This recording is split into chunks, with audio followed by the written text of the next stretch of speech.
You are literally speaking reality into existence with one thought, one word, one action at a time.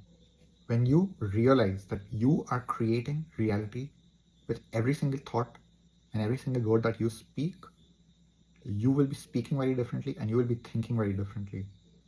I have literally stopped thinking in a way that will create resistance, that will create obstacles, that will create blockages.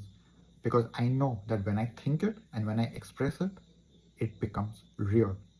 I speak reality into existence and I live that way. And instead of making excuses, I just own that I'm not ready for something and I don't need to create resistance and obstacles. I can just be. I can be slower.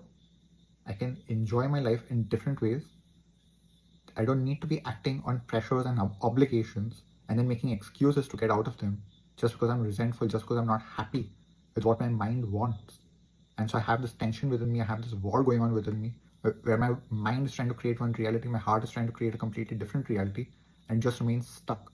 Instead, I acknowledge to myself what I want and what I don't want, and the things that I don't want, I do something else instead. Instead of creating obstacles for myself, instead of creating resistance for myself and then having to deal with that, and I'm just spending all my time and all my energy dealing with obstacles, dealing with resistance, I just don't create the obstacles, I just don't create the resistance. I'm just honest with myself of the things that I don't want to do, and that's the end of it.